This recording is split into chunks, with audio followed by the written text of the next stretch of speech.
show is going to be about the upcoming LesBiDom basketball tournaments in Philadelphia and Chicago. You camera ready, girl? You should always be camera ready. You in Chicago, that's what y'all do. All the fashion shows and everything. So while I get my technology together over here, Erica, tell the people because you on with me now. So tell the people about what's going down in Chicago. So those in the Chicago area can get down with the LesBiDom basketball tournament. It's on you, boo boo.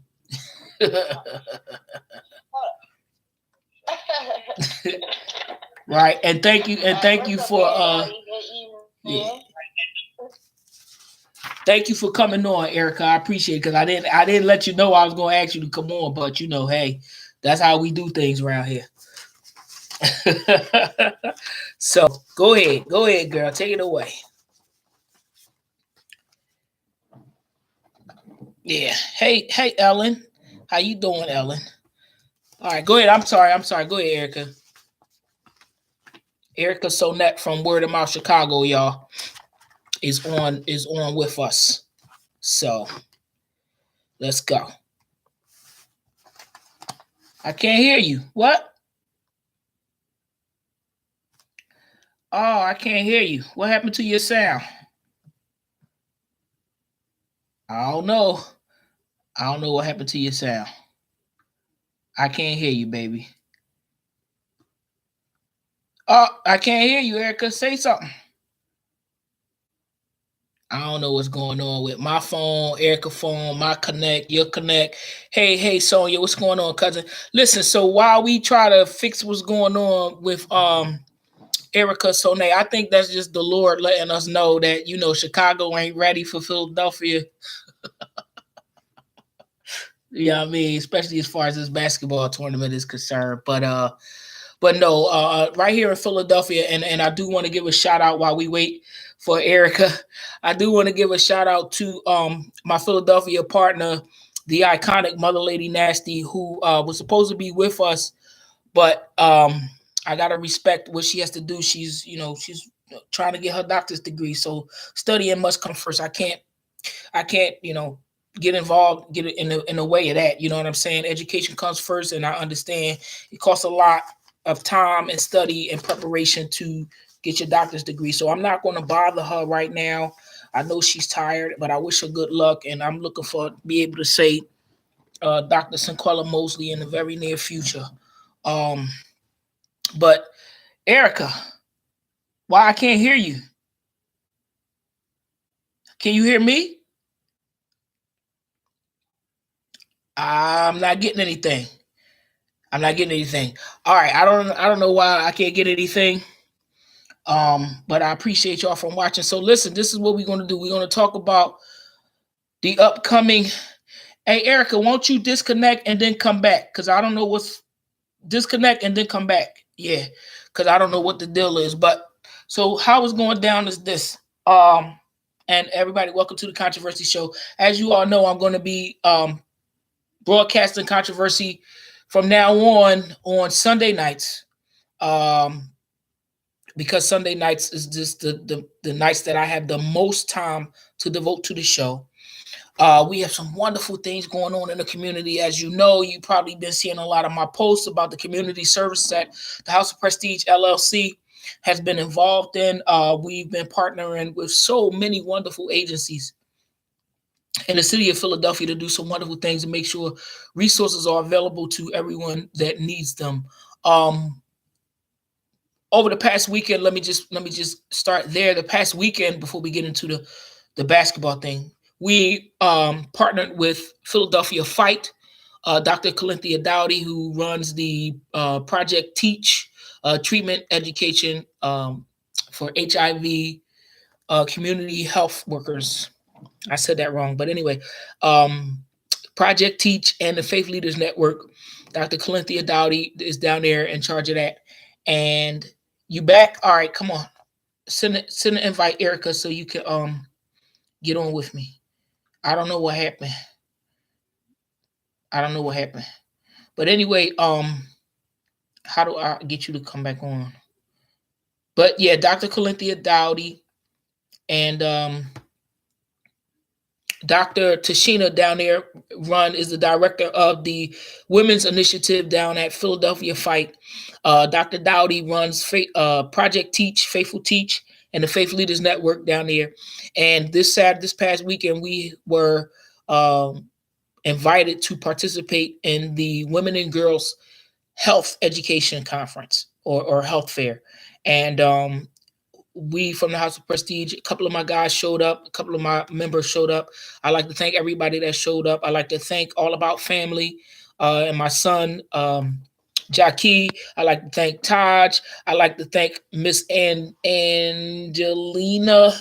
I like to thank everybody, just everybody that showed up. The young people was down there too.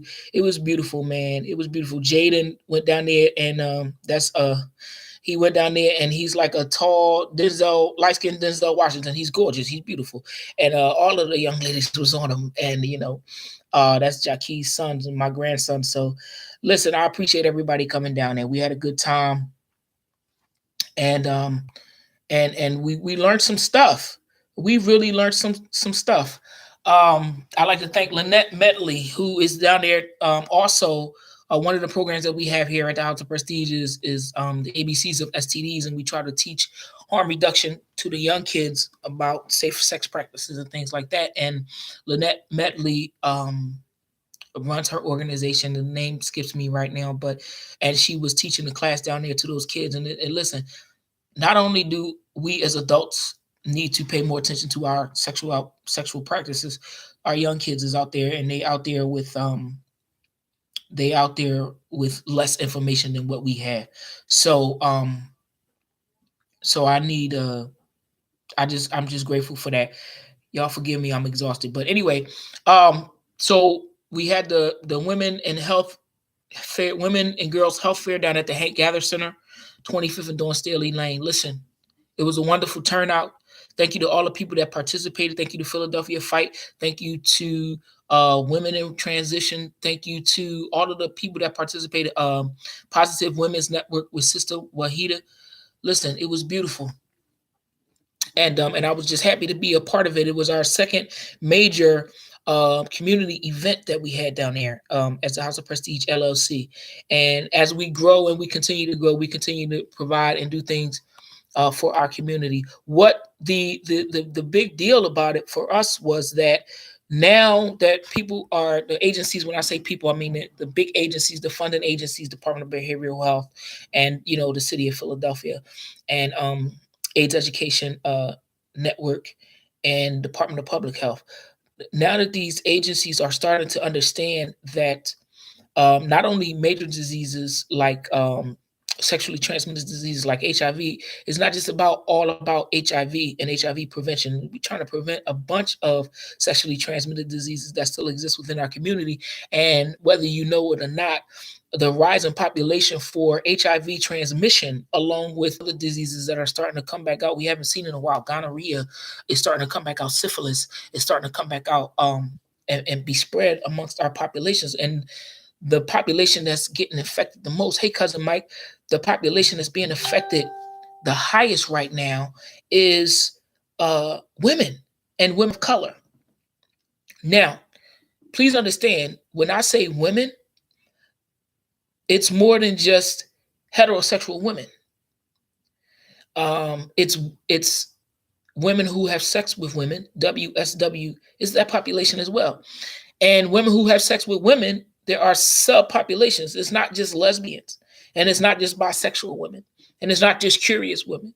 We're talking about women who don't necessarily identify as gay or lesbian, who still sleep with women, which means they're sleeping with men and women. And then you have some women who engage in sexual activity for other reasons, like survival. I might have to sleep with you, not just prostitution, because prostitution is well, now you could say prostitution is a career choice for some people, but for others, they have to sleep with people just to survive. So there's a lot of different categories when you're talking about women who have sex with women. There's women who have sex with women because of various, they're in jail, so they start sleeping with women. Gay for stay is what we we hear on the streets. Gay for pay is what we hear on the streets. And the same thing is happening in men who sleep with men and don't identify as gay. So with everybody not identifying as this, that, or the other, but everybody's still sleeping with this, that, and the other, diseases spreading. And women are, the females are, um, at risk, are at greater risk. And then I'm gonna say this, and I'm not trying to diss anybody, but it's just the truth. It's just the factual truth. A lot of these health instances or healthcare providers are associating or identifying transgender men as women. They're not identifying transgender men as if it's in a different category. And a lot of transgender men are sleeping with and having sex with cisgender men, whether they be straight or gay. So I say all of this because these statistics are rising, and the female-born population, regardless of where you put yourself at on the line, on the category, the instances of transmission are increasing all across the board, not just HIV. So that's why it's important for us to get out here, and especially for me, to get out here and try to get a little bit more visibility. Because just because I'm a female, and you can call me a trans man if you want. I'm not. I'm an intersex female, but um, a lot of just because I'm a masculine appearing and a masculine expressing female doesn't mean that I'm not out here sleeping with guys. And that's what's going on in our population. And they don't want to admit it and they don't want to talk about it. But the fact of the matter is, it's showing up in the data. That's the fact of the matter. It's showing up in the data. So you can't say you're not out here doing this and you're not out here doing that when it's showing in the research. And so instead of people, and I've gotten way too into this. I wasn't even supposed to go in here. But instead of the healthcare providers separating the categories, they're not separating the categories. As far as they're concerned, you're a female. It doesn't matter how you identify. You identify as gay, straight, trans, or whatever. You're still a woman. And so when the statistics come in, they just got you down as woman. And that's not fair. That's not right. Because there's different circumstances and different identifications, and there's different reasons for different things. But I'm gonna get off of my soapbox on that. But that's just one of the reasons why I had to get into this and become a part of this, because it's important to my community. And my community doesn't understand that what you do in the dark comes out in the light, and you still got to handle it. Whether you like, I'm not here to judge nobody. I don't care who you sleep with. You ain't sleeping with me, so I don't care. But we still got to take care of ourselves. Like, plain and simple, you still got to do that. So that's why I've joined, and I'm grateful to Dr. Dowdy for helping me get into and making a connection with and talking to Executive Director Ainshaw and getting in these positions where we can do some preliminary research, some real research to try to help out our community. So that's why the House of Prestige is involved with Philadelphia Fight and the HIV education thing, because it used to be a myth, and it is not true, ladies. If you sleep with women, it is not true that you cannot contract HIV from another woman. Yes, you can. Yes, you can, because you don't know who that woman is sleeping with.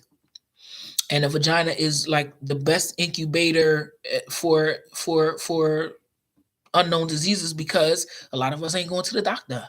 And a vagina is on the inside. It's very, very, very. It's a breeding ground for bacteria. And I don't want to get all nasty about it and everything, and all technical and clinical about it. But we got to take care of ourselves on the inside and the outside. On the inside and the outside. Another thing that concerns me. Now y'all got me started. But another thing that concerns me about our health and our population, and yes, it's controversial and people don't want to talk about it, but here's what's happening. And I'm finding this out based on my real life, real time experiences. People are coming to me and asking me for direction because the incidence of hormones has become a problem in the trans male or the masculine female experience, or trans masculine experience, however you want to go. Um, And so I've been getting a lot of questions lately. And what I found out is that some people in our community here in the city of Philadelphia, I don't know if it's going on anywhere else. I know what I'm seeing here in Philadelphia. So the instance of selling black market hormones is on the rise. So apparently, when I say black market hormones is on the rise, um, people who have, hey Joel, people who have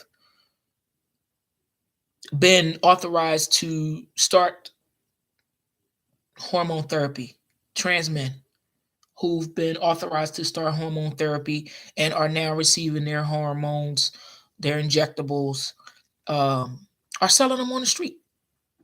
They're selling them. But the thing that is, I don't care if, first of all, hormones are a medication, it's a medical treatment. And if you are taking hormones, they are for you, like any other prescription drug. If you want to sell them, that's on your choice. But I'm just let you know this: if you sell your hormones to somebody, um, that is considered a controlled substance, and you can go to jail if you get caught. I'm just letting you know. If you're selling hormones on the street, you get caught with it, you're going to jail because it's a controlled substance.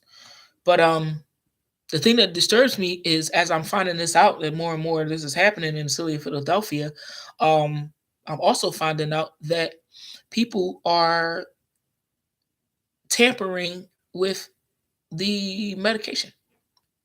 They're tampering with the testosterone. They are deliberately diluting it or contaminating it, because that's really what it is. They're contaminating the testosterone and then selling it on the street. Now, I don't know if any of you are aware of this hormone thing was happening with the transgender women. And in the city of Philadelphia, they had transgender women. I know you've seen it in the news where the women go to get injected silicone and all kinds of hazardous material they inject into their body because they want to enhance their body, but they don't have either the money or the insurance to go and get it done legally and by a regular doctor. So they go to a street pharmacist, a drug dealer, because that's what it is, and then they it's dangerously creepy. You absolutely right, Erica. And I'm sorry, I don't know how to get you back on, baby. I'm not the one with the computer. I can't get you back on. I don't know, but so you're putting yourself at great risk. You don't know if somebody is injecting and is giving you this syringe and you just supposed to take it on their faith and stick it to them, and the only motivation that you have is that somebody wants some money from you. No, I would not put myself at risk like that. And I talk to people all the time. I've been really having this conversation a lot lately, and it's bothering me because I watched how so many of our young trans women died, and even our cis women died. Hey, Dr. Bay, how are you? Dr. Mary Bailey, how are you? But our trans women and our cis women were dying because someone was on the street, a street pharmacist, a fake drug dealer, was out there giving these hormone injections, and it wasn't even hormones.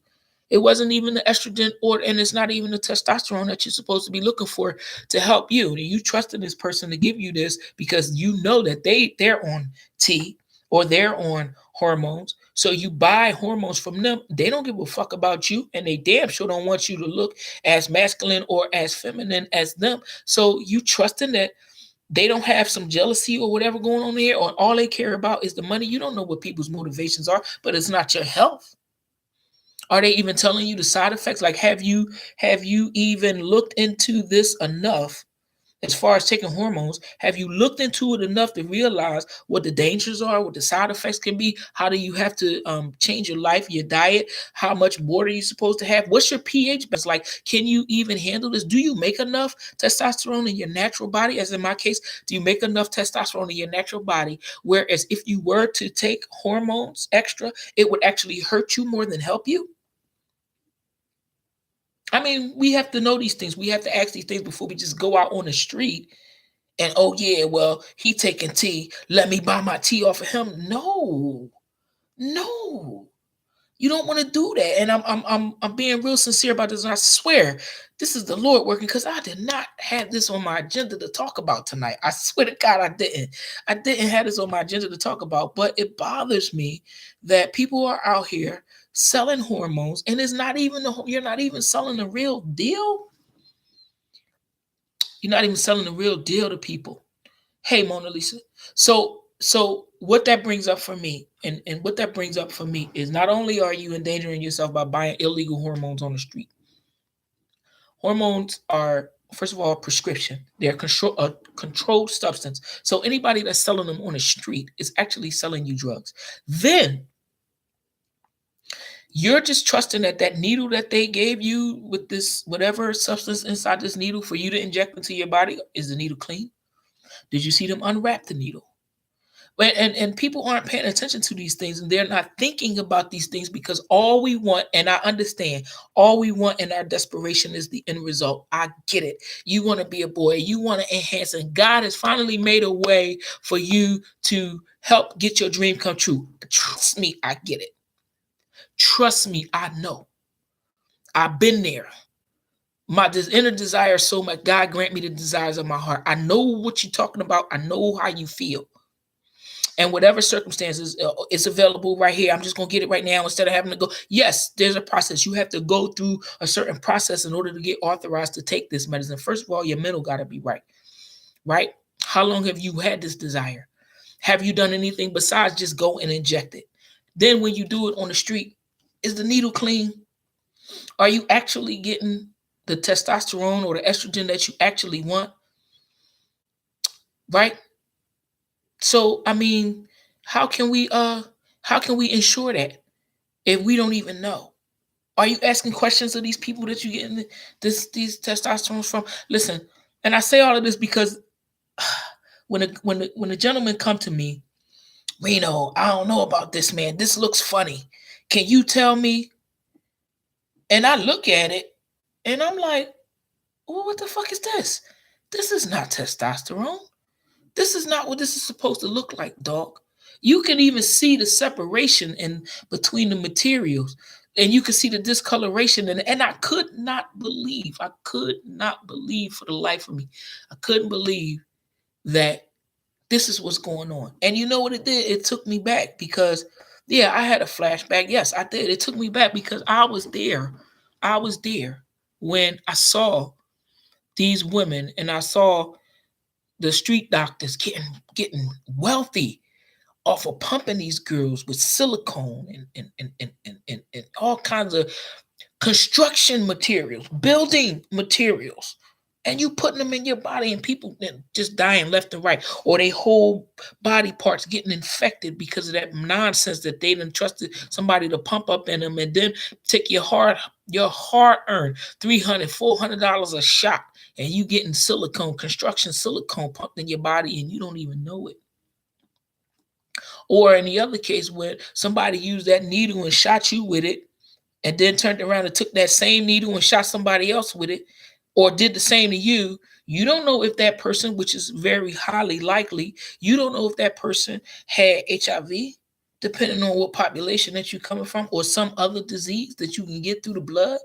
But yet we out here every day for for the sake of vanity, pumping this stuff into us without thinking twice about it. It bothers me and it scares me. And that's the reason why it's so heavily on my heart. And God meant for me to say this, because I swear I was not supposed to be talking about this tonight. I'm supposed to be talking about my basketball game. But I had to mention it because what we're seeing now, and when I say we, I mean healthcare providers and people who, us at the Department of Behavioral Health and Intellectual Disabilities, I told y'all I'm on the board. So what we're seeing when we get these reports from the Department of Public Health and the CDC, the Centers for Disease Control, when we look at these things and we see these rise, and I see this rise in my population, and then I see the risk factors. So not only is it because of somebody might be an intravenous drug user, or because somebody is out there having survival sex, or because there's a lot of guys coming home from jail that have engaged in some sexual activity, some homosexual activity, may have contracted the disease, right? And then come home and bring it to you and pass that same bodily fluid onto you. Now you have the disease, and then you getting tired of the man. I'm tired of him cheating on me, or whatever. And then you go, fuck it, I'm gonna mess with girls now. And then you go sleep with the girl, and then the girl you mess with, don't even have her dentals right? Because everybody thinking you can't get You can't get nothing from a girl because it's low. Yeah, it's low, but not lately so much because there's an increase in it. So if my dental work ain't messed up and I have nerves exposed in my mouth, or I got a cavity that I never got taken care of, and I go and eat your pussy and you bust all up in my mouth, now that is going directly from you to me in my mouth, straight from my mouth into my blood system. Yeah, it gets that deep. It gets that deep. Not to mention, the same one, raggedy teeth. I ain't gonna say raggedy because everybody have cavities or whatever, but I got an open exposure in my mouth, right? And which is exposing my blood, exposing my blood vessels and everything. I'm eating your pussy. We both doing drugs. You know what I mean? That puts us at risk. We having crazy sex. That puts us at risk. I decide I want to be on hormones, but I still want to have sex with men unprotected. Then it's the men that I choose that I'm sleeping with. That puts it at risk. Like all of these things we was talking about, and that's why it's on my mind right now. Because I can't believe that out of all of this 28 years that I've been doing this, that we're now on the rise. Women, we used to be last on the list. We used to be the best thing in the world. We didn't used to have a care in the world. That's no longer true when it comes down to catching diseases. It's no longer true. And now they got this U equals U thing out here is making people even more promiscuous. It's dangerous out there, man. We got to be careful. And I swear to God, y'all, I did not mean to go here. I didn't. I don't know what God wanted me to get that out because somebody is really hurting and needed to hear that, I guess. And hallelujah, thank you, Lord, for the spirit because we got to do better. We got to take better care of ourselves. They swabbing, mouth for STDs now. Well, good, good. I'm glad. I don't get a swab. I'm going to the doctor and I'm getting my needles, and you're gonna check everything through my blood. That's me. That's my preference. But anyway, God, I hope I didn't scare anybody with that. I just want us all to be more careful with what we doing and who we doing it with. And if you really, as far as these needles, don't play with nobody's needles. If you don't see somebody unwrap that needle right in front of your face, don't trust the needle. You don't know where it's been. You don't know who it's been on.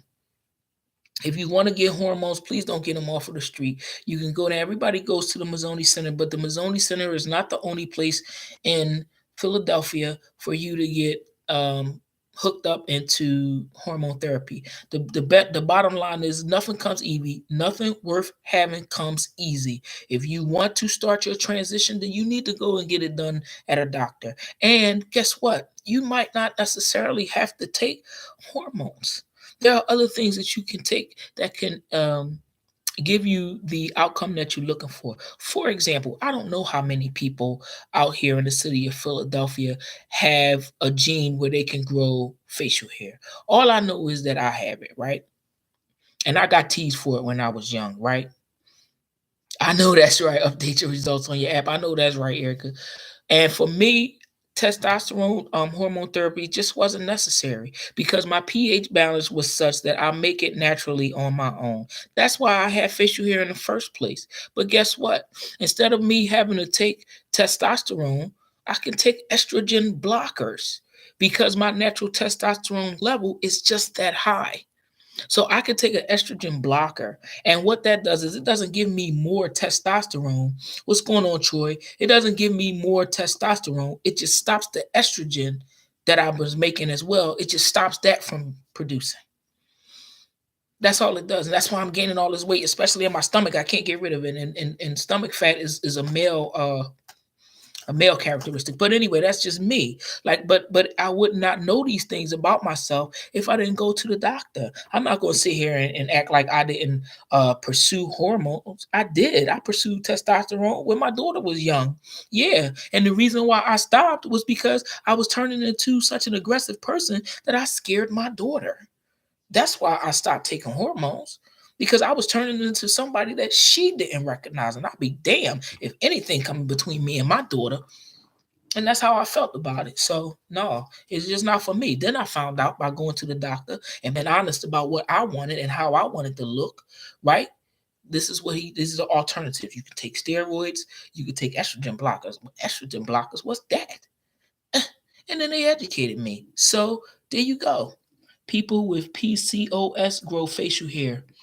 PCOS, what's that acronym? What's that acronym, Erica? PCOS. I never heard of that before. All I know is my hormone imbalance, my pH balance is off. And I get that from my grandmother. I used to think it was my father, it was my grandmother. Anyway, that was my public service announcement. Right, I'm getting all serious in medical terms. But when we go to these health fairs, like these things are important.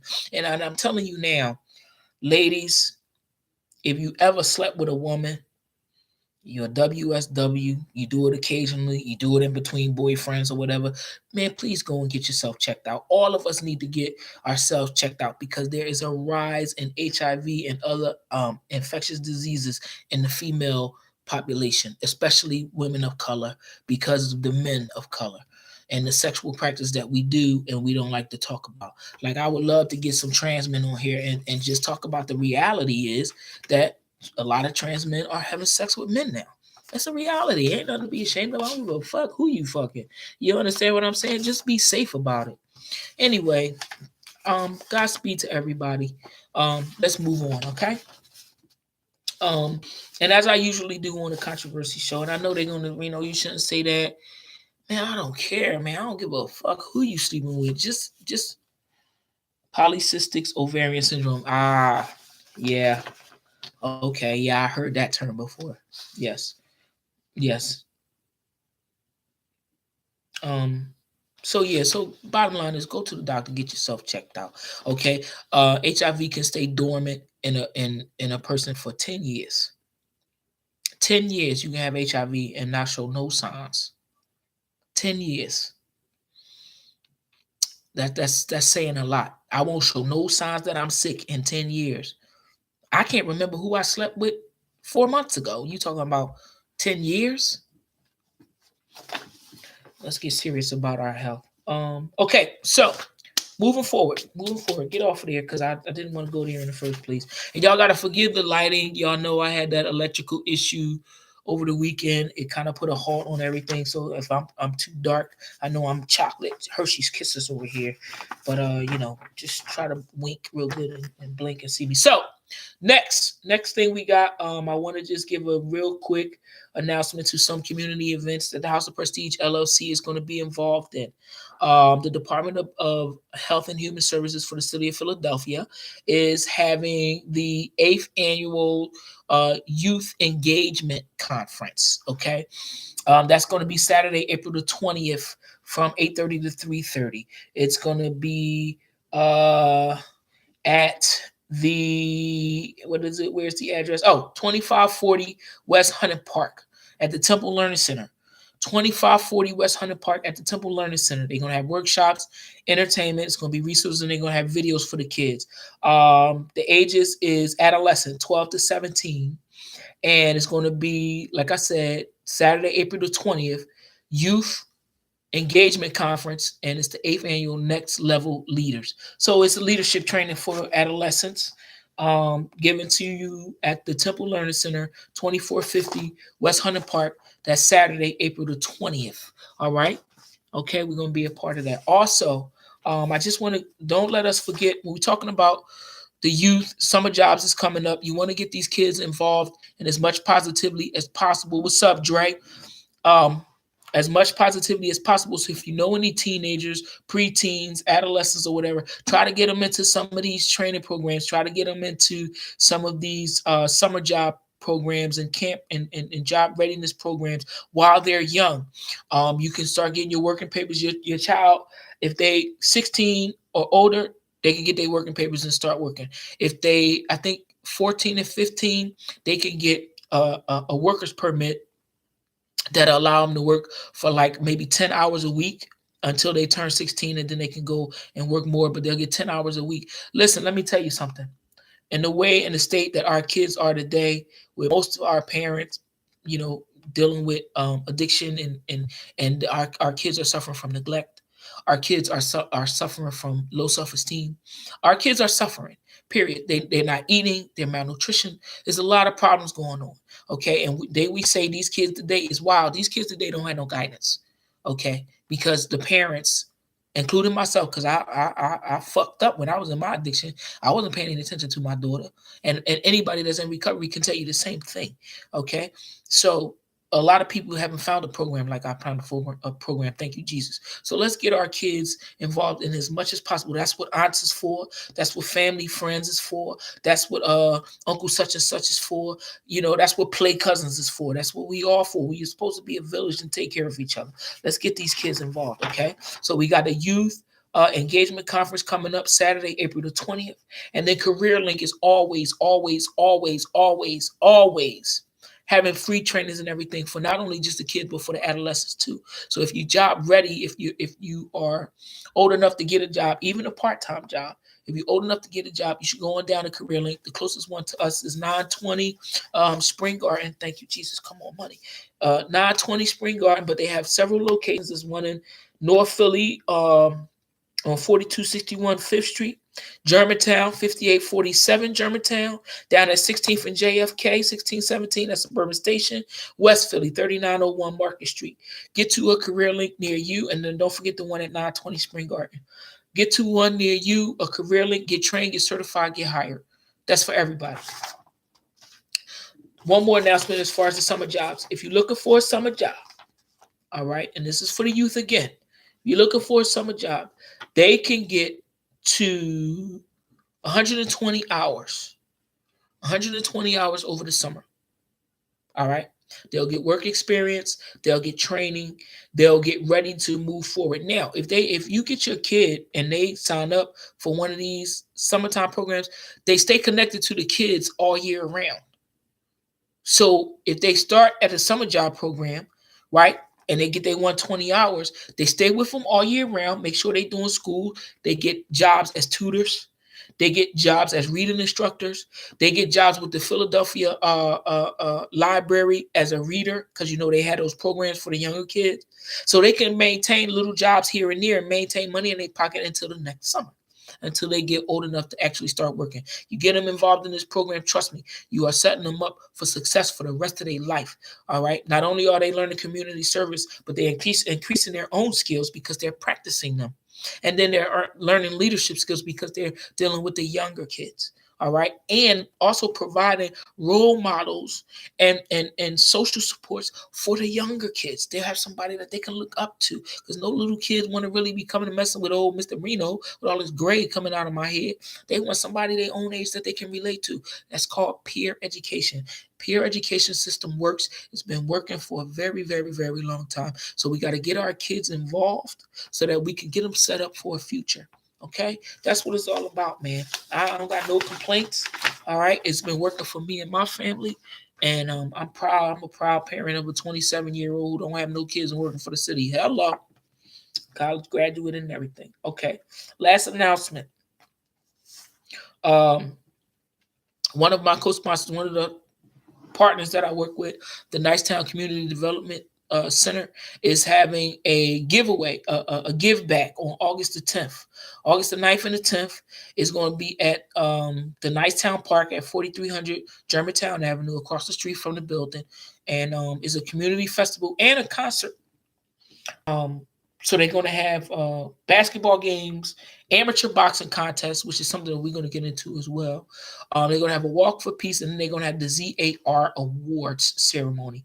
There's a bunch of sponsors involved in this, including the House of Prestige LLC, Keystone First, United Healthcare, First Trust Bank, Rap Snacks. That's about a bunch of different people who are involved in this. Amera Health, TD Banks, and a lot of other businesses and corporations that support community events. Another thing I want to tell y'all, if you are planning on becoming an entrepreneur and starting your own business and you're looking for funding, you really need to, I'm giving this gem away, you really need to start researching your local corporations and businesses and healthcare systems, because they put a lot of money into pilot programs.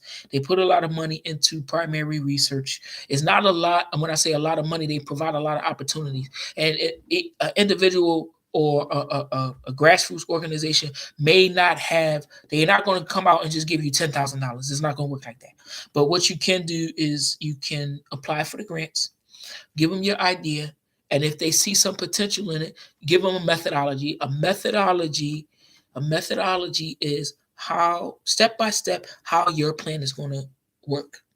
How are you going to Get your plan going, step by step by step. It's called a methodology. How do you plan on doing the things you say you want to do? How? So if you're able to write out a methodology, right, and put it in a proposal, you can go to, like here in Philadelphia, we have Temple Hospital, we have Children's Hospital of Philadelphia, we have Amira Health, we have all of these other different things. We even have like Brown supermarkets, like you can go to. They all have community programming in their budgets, and if you can put together a decent methodology and go to one of those places, hey Uncle Keith, and go to one of those places with your proposal, they may give you $1,000, $1,500. Now, I don't know about you, but if somebody give me $1,500 grant, I'm gonna put it to good use.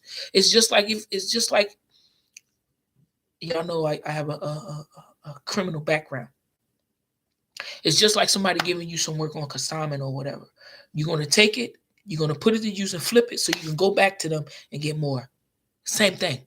Same principles apply. Now,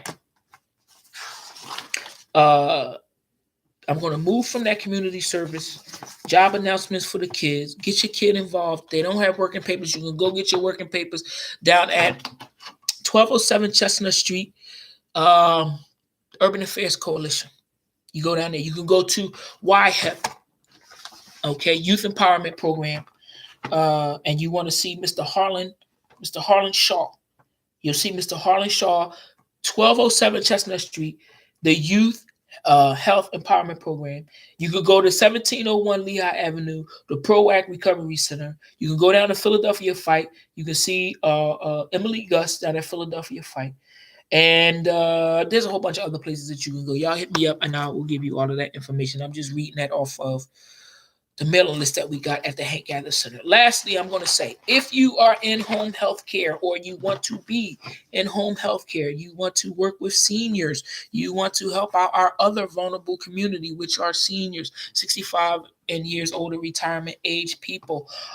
We have at the Mercy Neighborhood Ministries of Philadelphia, they are hiring for their adult day program.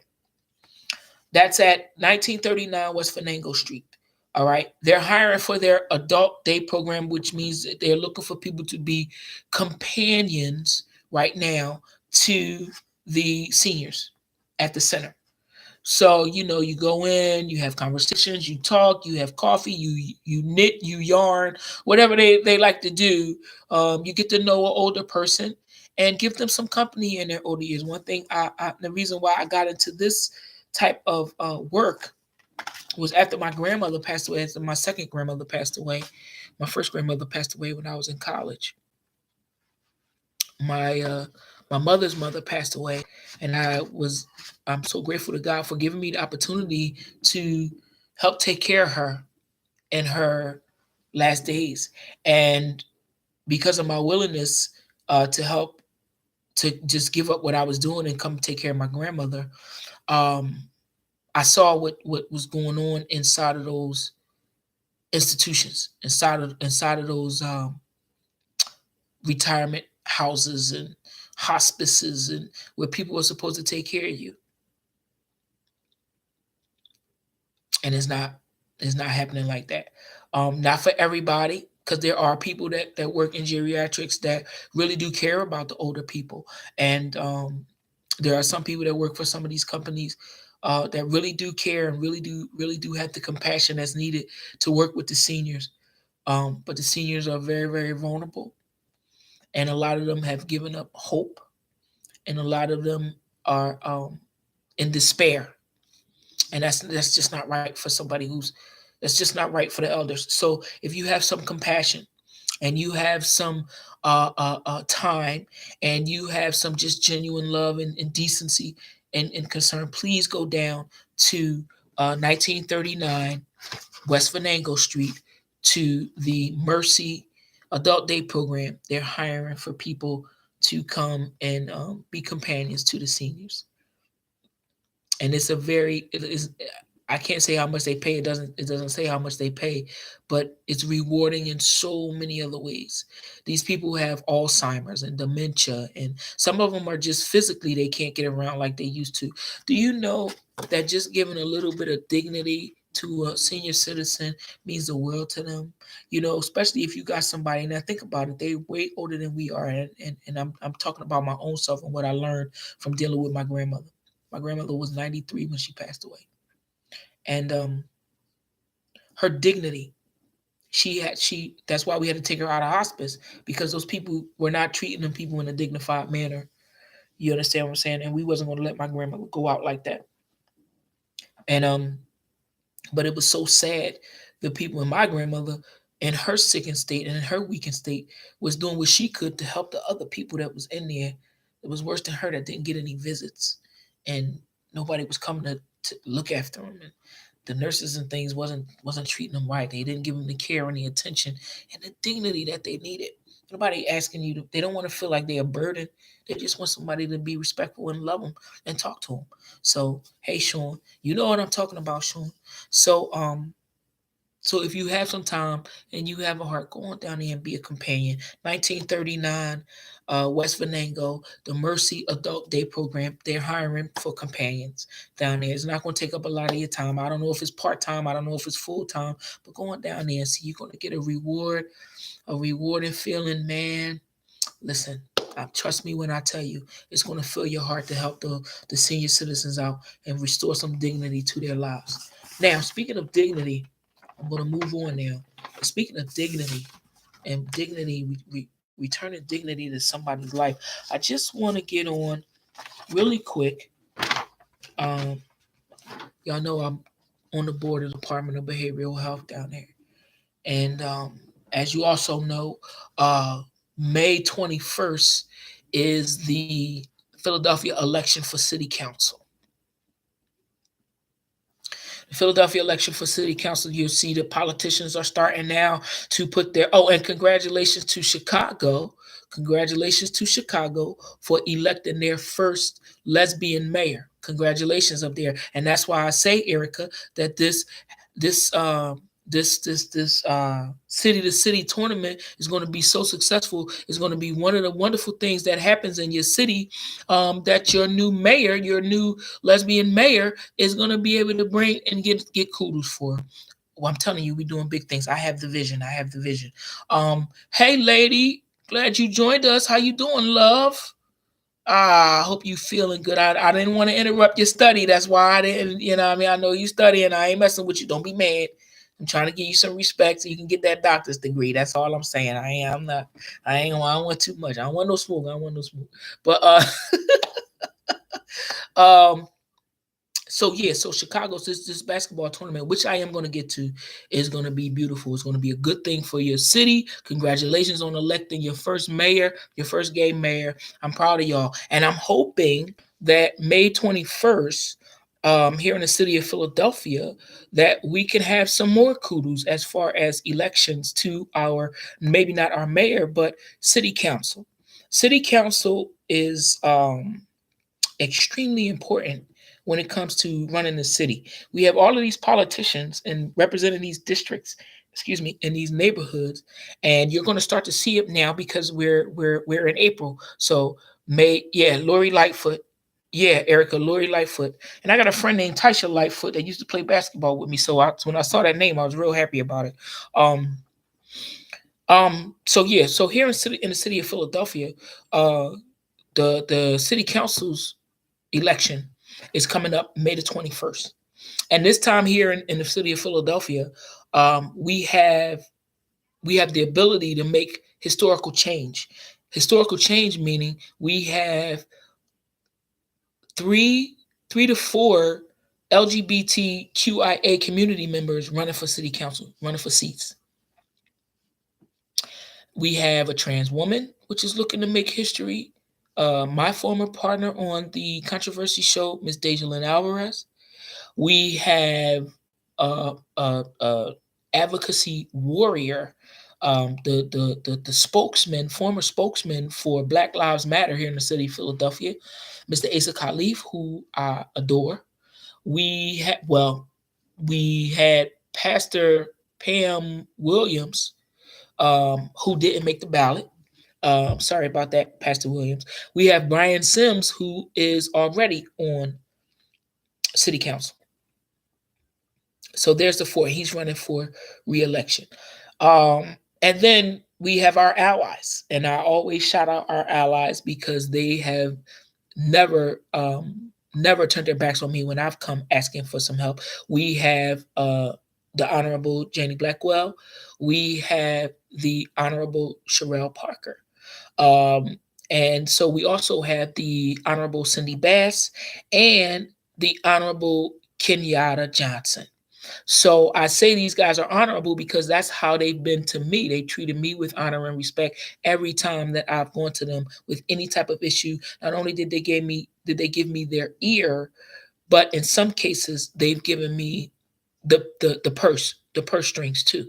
So that's how the House of Prestige is able to get up and running thanks to the help of some city council members. So in the light of us just getting off of March the 31st, Trans Visibility Awareness Day, right, which also happens to be my daughter's birthday. March 31st, I will never ever ever forget that when we went down there and we speaking for speaking for the trans male population. I was the only trans male there. Um, Trans male, but so these people have been allies to us. So we want to keep them and show them that we appreciate the work that they're doing by allowing them to continue to keep their seats. Now, here's what I just said. Did you hear what I just said? Allowing them to continue to keep their seats. And the reason why I say that in that manner is because when we vote, whatever way we vote, when we vote, that is us giving permission to them.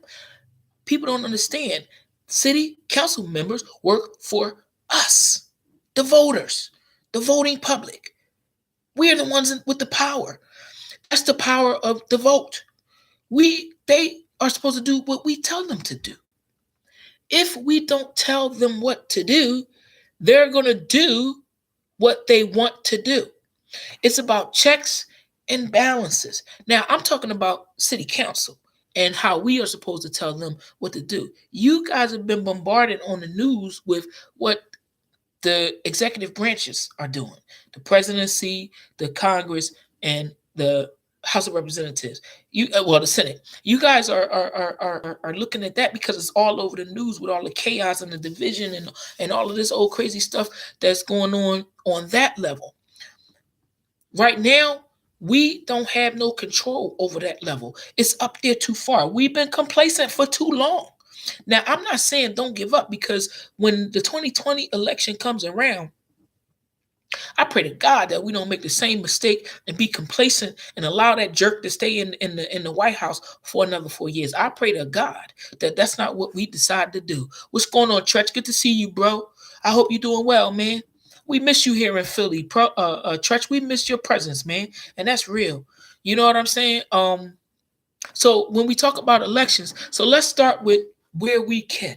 Let's start with this city council because I don't know how anybody else feels about it, but I'm telling you how I feel about it.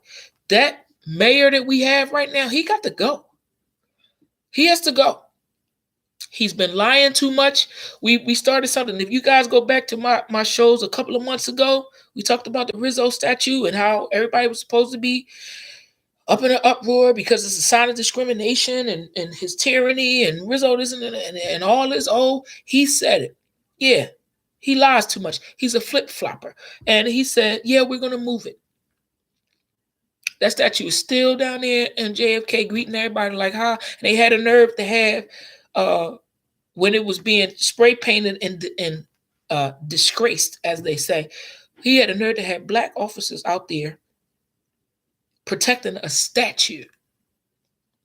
So that bothered me a little bit. But what bothered me more than that was not only just him, but was the fact that city council members, just let it go. Let it die down. And that's what they expect for us to do. They expect for us to let things die down. If we take it out of the news, ain't nobody going to be mad. Give them something else to get distracted for because their attention spans are like children. That's what they say. Yes, Angie, that's right. No joke. It's not a joke. So when we talk about the May 25th elections, I believe that as well, Tretch. Local government is just as important as the federal government. Yes, I believe it. That's right.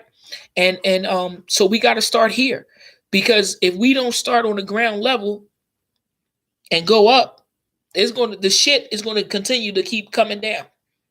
Because when they up there, they don't give a fuck about us down here. So we got to be down here and let them know we coming up. And forgive me, I don't want to seem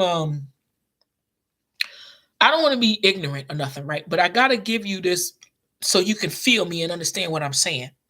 And feel me and understand. I'm gonna use these metaphors. Feel me and understand what I'm saying. Well, as far as power, right? Just as far as power. Say you just imagine everybody take a dump. Everybody takes a dump. All right. So you taking a dump, right? And once you release, you feel the relief. Like, yes, it's out, it's done, it's gone, right? It ain't causing you no pain. If it caused you a little pain, it may be a little bit of pain. All right. It don't mean nothing. You done with it. But try shooting something up. Try shooting something up with some power. Like like a rocket or something. Peer up. Can you imagine? You ever sit on a tack? Yeah, like that. Like that. Right? And I ain't trying to be me, but can you imagine something either coming out your ass, right? Or going in your ass. Just like that. I think that might be a little bit painful. And I don't think that anybody can deal with something going in their ass like that often. I don't think that that would be a pleasant feeling, right? You know what I mean? Thank you, Tretch. We miss you too, man. Look. I'm trying to be that projectile going in these motherfuckers' ass. I'm not even playing. I'm not. I can curse on here. This is my show. I'm trying to be that projectile that goes in your ass and causes you some motherfucking pain, because you're gonna know that I'm here. Like, that's how I feel. Okay. And it might be a little graphic. Oh, Reno, you nasty. All right, whatever. But I had to get you to understand, like, because politics is personal around here. You understand what I'm saying? It's real personal for me, because I can't do anything. I mean, I can't do anything alone, number one, except make a lot of noise. But even noise can cause change if you make enough of it. All right. I'm looking at this history of, especially now, AIDS Education Month is getting ready to come up. And June is like this big, we got the Trans Wellness Conference getting ready to come up. I mean, it's a lot that's going on. And I've been in this fight for a very long time. To see this come fruition, it's like I've seen a lot of things, man. And I've been surprised about a lot of things. And that's on a good level. But I've been surprised about a lot of things on a negative level too. And there's been a lack of, and during my addiction, and I gotta say this because this is what I truly believe. Before my addiction, I was doing the work, right? And whatever caused my downfall, right? But I feel like during that time, the community stopped moving. Now, I know the community didn't completely stop moving. Of course not. There have been some strides. But in the area where I'm talking about, where my expertise is, there hasn't been any strides. People have become complacent. So then while I was in my cloud and God was teaching me some other stuff and showing me some hard strips so he could pull me out. And when I come out, I can be much more stronger to go back to where I was and become a pain in the ass again. Like, that's how I feel. What's going on, Bass? Like, that's how I feel it has happened to me. Because as an activist and going through what I went through, and even in my addiction, getting my book published. So things wasn't moving as fast as they should, but they still was moving. God's hand was still on me, and I still was able to do some remarkable things in my dereliction. So what does that mean? That means when I come out of my derelictions, I'm going to be a pain in your motherfucking ass. Yeah. Stronger, too. Right? Because I know more things and I've been through more things. So I have some insight and some lived experiences that these politicians and anybody else that's been sitting around lollygagging, twiddling their thumbs, they ain't really getting into it. They're not helping nobody. They're not helping nobody. So that's why I got to come back and do what I was born to do, but only do it better. That's where that comes from. Because necessity is the mother of invention. Necessity is the mother of invention. We still need some things. People have dropped the ball. People haven't picked up the ball. People have put the ball on the side. There's a lot of things a lot of people have done and have not done. I'm not here to name who did what, who didn't do what. All I know is that I still got a job to do, and I'm going to do my best to do it. That's where I'm at. So what I wanted to say, Erica, let me see if I can bring you back on camera now. Yeah, I got you. I hope it don't mess up this time. So now that I can bring Erica back on right at the right time, God knows what he's doing all the time. He knows. We're going to talk about the basketball tournament in 2 seconds. But what I wanted to say before we talk about the basketball tournament and doing new things and coming back and being a pain in somebody's ass, meaning the people that don't want progress to happen, the people that want us to sit down and be obedient and be quiet. No, it's not going to happen. So let me tell you what's going down with the Department of Behavioral Health and Intellectual Disabilities. You all know that in Philadelphia, we have this big controversy over these safe injection sites. Okay, this is real. This is a big problem here in the city. And Mayor Kenny and former Mayor Rendell and all of the private sector people want to come in and they want to build these queues, is what they call them for short. Now, let me explain to you what's going down with this opioid problem and these safe injection houses and how fucked up and discriminatory that their solution is. Okay. You've seen it on the newspaper. And if you haven't seen it on the news, please, I implore you, go do some research, especially here in the city of Philadelphia. Go do some research. Just Google Mayor Kenny. Just Google Mayor Kenny opioid crisis, right? And you will see the flip-floppy bullshit. But I'm going to say bottom line, make it short and sweet. The war on drugs, right? The war on drugs was supposed to be, I don't care if they got 2 vials of crack cocaine in their pocket, lock them up, send them to jail, give them the max. That was the solution. Okay, when crack was the problem. Crack was in black. Crack was black, right? So lock the motherfuckers up. That was the solution. The war on drugs. Everybody's getting criminalized. They going to jail over addiction. So they went to jail. Now heroin is here and not black. Now it's a problem. Oh, it's an epidemic. Oh, yeah, I'm gonna get to that stretch too. It's an epidemic now. It's a health crisis because now it's white people, and I mean this from the bottom of my heart. And I'm not a racist, but I am pro-black.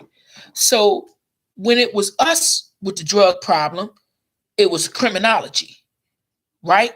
I already know it's about race. I know that people. I'm just trying to let them know how they trying to roll it over our eyes. Church, I know it's all about race. Come on, and money. Come on, man. I know that, but not all of us have that inside knowledge, which is why I do this freaking show to try to help people and put it in terms that we can understand. This is why it's important for us to vote in our local elections with these city council members, because these city council members got control over this. Listen to me, hear me well. It all works together. It's all intersectional. So when it was us with the drug problem and we was breaking down whole neighborhoods, they locked us up, destroying our neighborhoods even more. Now that it's the white people with the problem, they're going to give them hotels and doctors and put them in special buildings and all of that. But let me tell you what you don't know. They already have the Narcans, because all of this, according to my research, 1,142 people per year have died in the city of Philadelphia on heroin overdoses. 1,142 per year. That's the peak. That's the most. That was the last time I looked, 2017.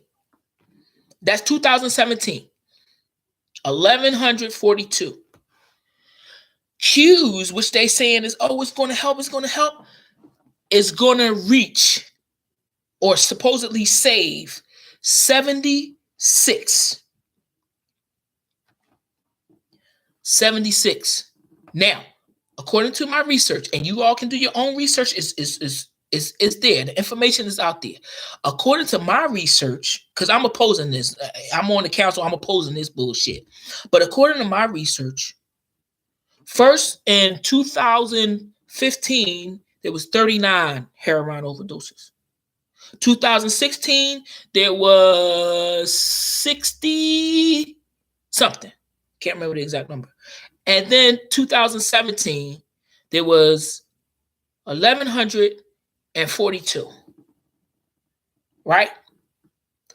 But the crack epidemic, when it was locking us up, was in the 90s. Started in the 90s. Remember Ronald Reagan, war on drugs? Yeah.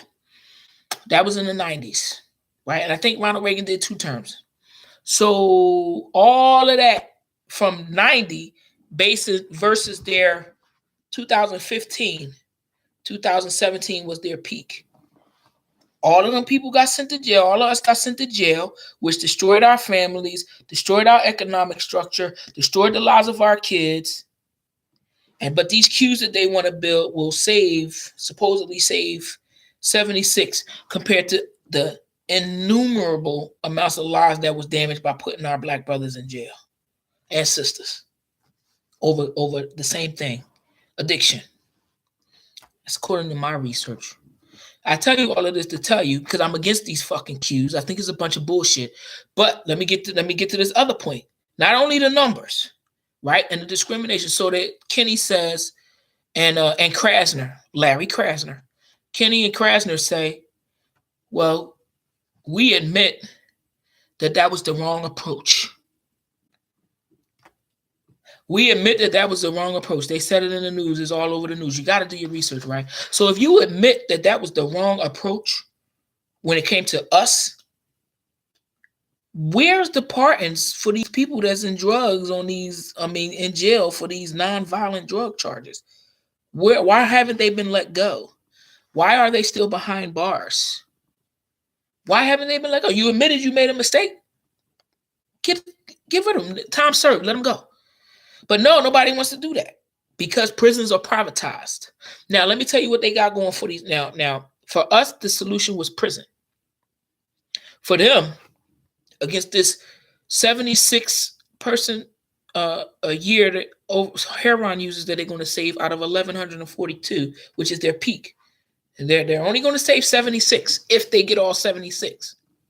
But these heroin users have Narcan, which the police is riding around with Narcan. Everybody is on board to save the white person's life.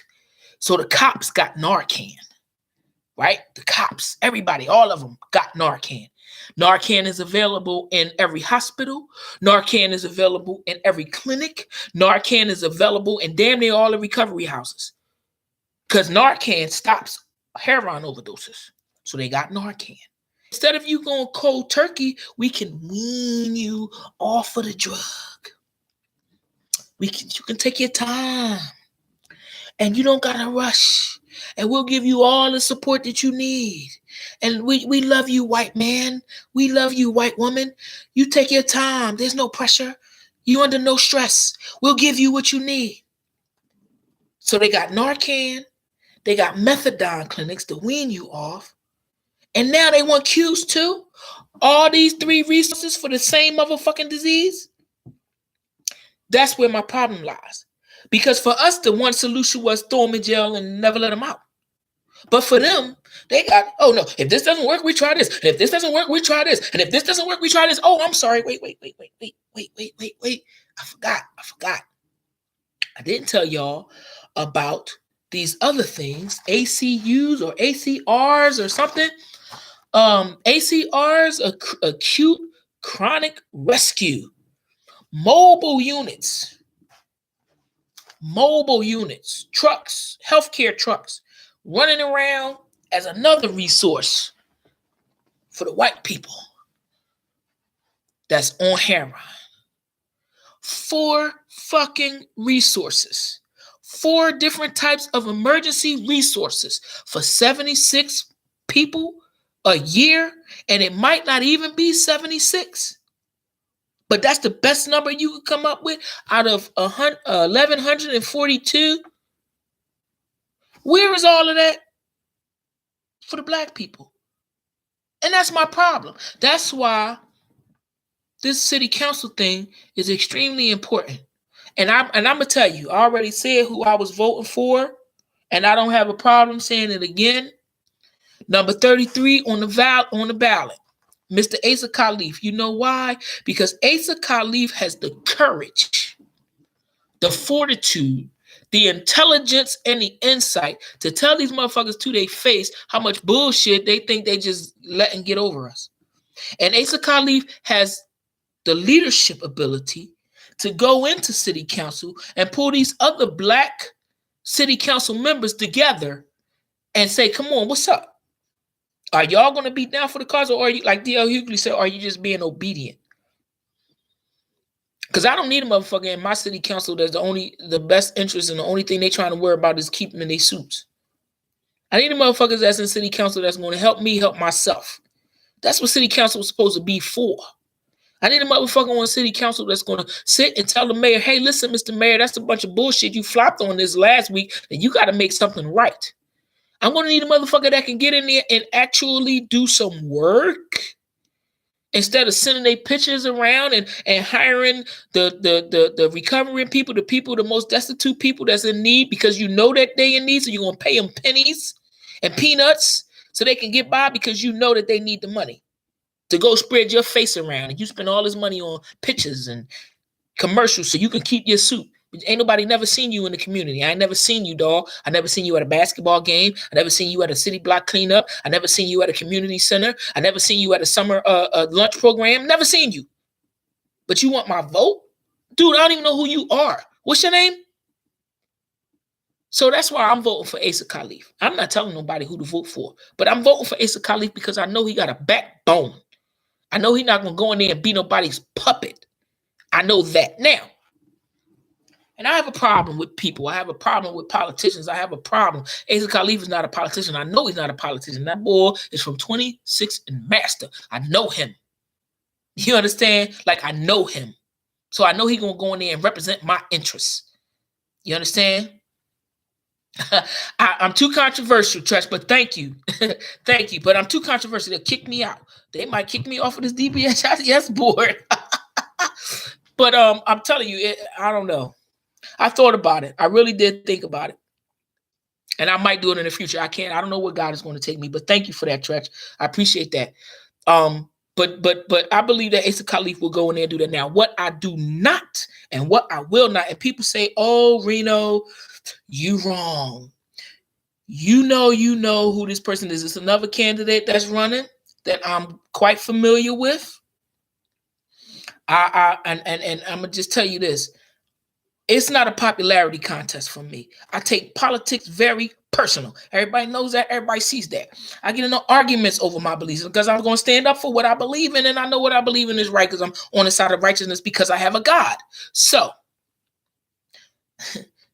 some of these people don't, and I'm not judging nobody. If you don't have a God, that's on you. You haven't found what you needed yet in order to know and believe that there's a God in your life. But there is a God. I don't care what you call him. It ain't none of my business, but you can call him whatever name you want to. There is a God. Boom. That's all I got to say about that.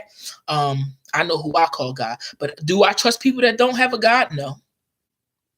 No, I don't. Because if you don't have a God, for me, just me, if you don't have a God, then where's your sense of morality? Where's your sense of loyalty? Where's your sense of right and wrong? Where's your values if you don't even have a God? That bothers me. Some of these people that's running don't have a God. And I know it. It bothers me. You can't have my vote. Other people that's running don't have a backbone. How you going to? You can't represent me if you don't have a backbone, dog. And that's one of the reasons why I can't just be at anybody's places of worship. You know, y'all know that I identify as a Christian. I can't be in anybody's church, especially if my pastor don't have no backbone. If you're a punk and anybody can tell you off and on and you just wave and go this way and go that way with whatever the people say and whatever's more popular, you can't, no. No, you got to be able to stand up for what you believe in. Even if what you believe in is not popular, you still got to be able to stand up for what you believe in. So if you don't believe in anything, how are you going to stand up? So I have a problem with some of these politicians. Oh, Reno, you know these people, you work with these people. Exactly. I know these people. I've worked with these people. I know what they have and I know what they don't have. I cannot work, and it's me. It might be just me. Hey, if it's just me, it's just me. But I am not following nobody that don't have a God. I am not following nobody and voting in nobody out of popularity because I know you and I know you're going to do a bad job and I'm not voting for you. So that's why I'm not voting for you. And I can't deal with you if you don't got a leg to stand on. You don't have no values. Your platform is the platform that somebody else gave you. What do you believe in? Not what they telling you to believe in. Not what they telling you is what important. The people, you're a puppet. You're a puppet. And I know you're a puppet, and I'm not voting for you. And I don't care how many times we've been in each other's circle and how long we've known each other. I don't care. You're a puppet, and I am not voting for you. I'm not voting for no puppet and somebody pulling your strings. We already got that. And Donald Trump. Tell them that you care about small business. Tell them that you care. You don't care about that. Because how you going to care about small business if you're not a small business owner? I mean, I'm just saying, because we got to take ownership of some shit, right? I'm a small business owner. Diggle mine. My blood, sweat, and tears go into this. And what's my business? Taking care of my community. You know why? Because it's my community. Because nobody was there doing it for me. So I got to make sure that I do it for somebody else. That's what my higher power tells me to do. It's called passion, right? So please don't get off of my my Facebook, get off of my emails telling me who I should vote for and why I should be loyal to somebody. You can't tell me who to be loyal to. I know these motherfuckers too. I know what they stand for and I know what they don't stand for. And I know what I stand for. And if you don't stand for what I stand for, I can't stand with you. Bottom line. So get off of my back with that shit. Like people think I owe them something. I don't owe nobody nothing, especially not my vote. So with that being said, that's why they're going to kick me out, Tretch. That's why they're going to kick me off of the Department of Behavioral Health, because I don't care who the commissioner is. He did something wrong by saying that the whole group is for these cues, and the whole group is not. We never got a vote. You never said to the advisory board, hey, listen, this is the situation that's up for a vote. How do you feel about it? Because if we're the advisory board, we're supposed to advise you on what the various communities that we represent and how they feel about certain things. You never asked us, Dr. Jones. You never asked us. So I think that you did us a disservice and you cheated us, because if you would have asked us, we would have told you that these cues is not what we want. You take all of that money that you planning on putting into these cues and put in some daggone prevention programs. Then on your mission statement says that you are promoting the spiritual principle of self-reliance. Well, how can you promote a spiritual principle of self-reliance if you don't have any other spiritual principles that you promote? And then what is your plan? Where's your spiritual plan? Where's your plan for spiritual principles? Because we have one, right? We have a couple, as a matter of fact, but they're for free and anybody can get them, but nobody wants to take them because you can't make money off of them. And that's the problem, ain't it? That's the real issue right there. Because I'm going to tell you what they said in Comic-Con, not Comic-Con, I'm sorry, I'm getting my Politicon. Even Chris Christie, and I've never been a fan of Chris Christie, but one thing I can say about Chris Christie, he tells it like it is. He's a very intelligent man, and you might not like his personality because he is an asshole, but so am I. A lot of people don't like me either. I don't like me sometimes, but I tell the truth. And one thing that Chris Christie said, being over there in New Jersey, and New Jersey was the first state over here that got the medical marijuana. He got that running. He turned them prisons into recovery houses and hospice houses to help people that was hurting. Because over there in Camden, it was terrible over there in Camden. Worse, you think Kensington is bad? You should have been over there in Camden. But he turned that around. So I give Christie his credit. Got to give him credit for what he did. And he was the one who said very clearly on a national platform during Politicon 2018, he said it was in, let me get October. As a matter of fact, on my wife's birthday, October the 20th, 2018. Look it up. It's on the internet. Look it up. It's called Politicon. And he said on that national platform, and I already presented this information to the board. That's why I tell you that they can't really kick me out because I talk too much. But anyway, he said that the U.S. government is not interested in solving the opioid crisis. He said it. He said it. And it's the truth. It's the truth. And in that same conference, because I'm a nerd, I watch this shit. And y'all heard me talk about this before. In that same conference, Dr. Alan Penske or Andrew Penske, whatever his name is, he also was supposed to run for president, but he never ran. But he said also, and he named it, the Narcotics Anonymous program has been teaching spiritual principles for over 53 years and have been successful. But the problem with that program is Narcotics Anonymous will not get involved in anything outside of Narcotics Anonymous, lest the problems of prestige, power, and money come in and separate what they're doing. So they don't get involved. But the Spiritual Principles program, you sitting here talking about you promoting spiritual principles? How? See, you should have said that to somebody that's actually living a spiritual principle program. Because now I want to know how you doing it. When you ain't nothing in none of these documents. And I highlighted them all, y'all. I'm an asshole. Everybody knows that I can be a real asshole. I'm an asshole when it comes to academics because I take politics personally. And you're not going to sit here and blow smoke up my ass and tell me that it's a freight train. You're not. It's just not going to work. I'm not going for it.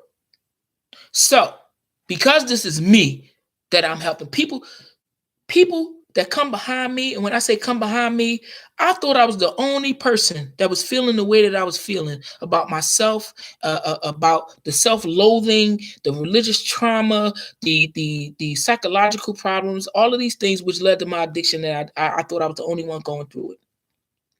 I didn't talk to nobody about it. And then after I come on television and everybody see me, now all of a sudden there's a whole nation of people that's coming behind and claiming their truths and all of that. And while I'm grateful that people have found their freedom, and a lot of people tell me all the time, and I'm so grateful. A lot of people tell me all the time, I got my courage because I saw you. Do you know what that does to somebody? You know how humbling that is? You know how humbling that is? To have somebody come up to you and tell you, you know what? I made a decision about my life because I got courage from you. And it's not when I say I'm obligated, I am obligated. I have a responsibility, not only to myself, but to the people that's coming after me. I mean that. I'm real about that, which is why I'm taking all my influence and I'm taking all of my power and I'm taking all of my passion and I'm creating the LesBiDom basketball tournament, because I got to end this on a positive note, right? Myself, LesBiDom, and over there in Chi-Town, Erica Soné, Lady Aria Prestige. So, right, we are putting this thing together. Lady Aria, Erica Soné is taking care of it over in Chicago. And Lady Blonick and myself, we're taking care of it here in Philadelphia. And what we're going to do, and Trench, we're going to bring it to Dallas real soon. But what we're going to do, with your help, of course, we're going to have this basketball tournament in our region, right? And it's going to be, for us, it's going to be June the 14th, 15th, and 16th here in Philadelphia. During Gay Pride in Chicago, Erica Sonette, y'all can get with her on Word of Mouth Chicago, and y'all can find out what the dates are for them. I think their Pride is sometime in July. I don't actually have the dates. That's why you got to talk to Erica. But Lady Blonick and myself are going to have ours here in Philadelphia, June 14th, 15th, and 16th, right at the end, right at the suffix of the 2019 Trans Wellness Conference. So while all the brothers and the trans masculine people and everybody that's aggressive butches and however you want to identify, studs, doms, butch, les, bi, whatever, however you want to identify, you're welcome to come and participate in our basketball tournament. It's going to be the first one of its kind. Now, we had some speakers that were interested in speaking, and we had some vendors and everything. And I'm going to tell y'all like this. It's too big for me right now. Right now, I can't do all of the speakers and everything because there's so many going on to the conference. I don't want to interrupt and interfere with the conference that's going on. I'm not taking away from that movement and that momentum. We're trying to add to it. So we're going to have this LesBiDom basketball tournament for charity. What's the charity event? Of course, the House of Prestige LLC. We're a charity, but we also work with other nonprofits. So we're going to put together our whole with Philadelphia Fight. We're going to put together our programs with Nicetown Community Development Center. We're going to put together our programs with the Faith Leaders Network, and we're going to do this, and it's going to be beautiful. It's going to be wonderful. It's going to be a celebration. And then after we have our basketball tournament, Friday, Saturday, and then the championship game on Sunday. After the championship game, we're all going to go celebrate and have some food and some fun and some fellowship down at Parkside Avenue at the Father of All Fathers Day Cookout, hosted by my icon father, Alvernian Prestige. So we're gonna eat, we're gonna play ball, we're gonna have sports, we're gonna network, we're gonna be merry, we're gonna dance, we're gonna sing, we're gonna drink, we're gonna have fun. All right, everybody's gonna have fun. All right, and for those of us that don't drink, there's gonna be some non-alcoholic beverages there too. Mocktails is what everybody calls them. So yes, I'm gonna have me a couple of mocktails. I'm loving it. I'm loving it. So it's gonna be a lot of fun. The way that we set this charity basketball game up is, and I had to, and Erica, I had to get Erica to agree to change her format a little bit so we can all be congruent. All right. So we're gonna have, it's gonna be 8 teams. All right. 6 to 8 teams. 6 to 8 teams. We can get 8 so we can have a nice even bracket. But 6 to 8 teams. All right. 6 players per team. Okay. For us, the registration for each team is $120. That's going to pay for your uniforms. That's going to pay for your game time refreshments because we're going to provide those during the games for the team members. And that's also going to take for each team's contribution to the cookout because we all going to eat, so we all got to contribute, right? That's how we're going to do that. You'll get a band. You'll get a band that says you were participating in the basketball tournament so that you can go and eat. I don't know what they're doing for everybody else. I know what we're doing. I don't know about nobody else. I know what we're doing. So you'll get your band, your identity band that says you were a part of the basketball tournament. So the cookout is sponsored by Alvernian Prestige and the Icon Ballroom House of the House of Prestige. And then the basketball tournament is sponsored by the House of Prestige LLC, and the Icon Mother, Lady Blonick, here in Philadelphia. Now, what's going to happen is on the 16th, whoever wins the championship game on the 16th is going to get a free trip to Chicago to play the winners of their tournament.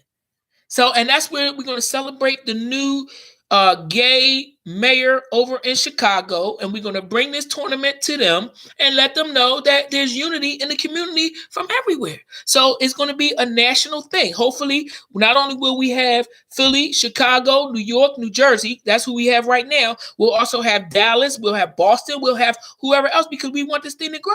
So the LesBiDom basketball tournament, y'all show your love, support us on our websites. Go to Word of Mouth Chicago for more information. Contact Reno Prestige LLC. Reno Prestige 16 at gmail.com. If you want to sponsor a team, it's $120. We got vendors, we got commercials, we got commercials. The program, I will have some commercials out later on this month, but not right now. But anyway, so we got it all coming. We got food vendors, we got people selling goods, we got nonprofits going to be there. We got halftime entertainment. We're going to have a fashion show already confirmed. We're going to have a little mini fashion show. We're going to have rappers. Okay, we got 2 rappers, and we're going to have one of Philadelphia's premier female boxers going to be in the building showing the love and support. I ain't going to tell you who it is, because I don't want to spoil it. All right, listen, it's going to be on. We got dancers. We it's going to be really, really nice. And I'm very, very proud. It's the first one that we're throwing together. It's the first time Lady and I have tried to do something like this. And it's the first time it's been done in the city of Philadelphia. So we doing beautiful things. If y'all don't know, not only is Lady my ballroom daughter, but I used to coach Lady in basketball when she was a little wee. Right, Lady? Yeah. So, like, our history comes from basketball. She's won basketball championships. I won basketball championships. That was the thing that brought us together. Sports always brings us together, which is why when we take it city to city, citywide, instead of us fighting each other and being in competition with each other all the time, no, man. We're going to show some unity. We're going to show some love. It's going to be about positivity. We're moving forward because we are all family. Big shout out to all of our family, the social group, the little butch group that my son got going on with the ladies and the youngins. Look, it's all about love, y'all. So that's how I wanted to end this show. I know I talked about a lot of stuff with y'all, but it's all coming from my heart. I thank y'all for being here and watching the show. Thank you for joining me on Controversy. Remember, we're going to be here each and every week on Sunday nights. I try to start at 8 o'clock. I think I'm going to have to do it between 9 at 9, maybe between 9 and 10, because right before I go to bed, I want to end things on a positive note. I thank all of y'all for participating. I thank all of y'all for watching.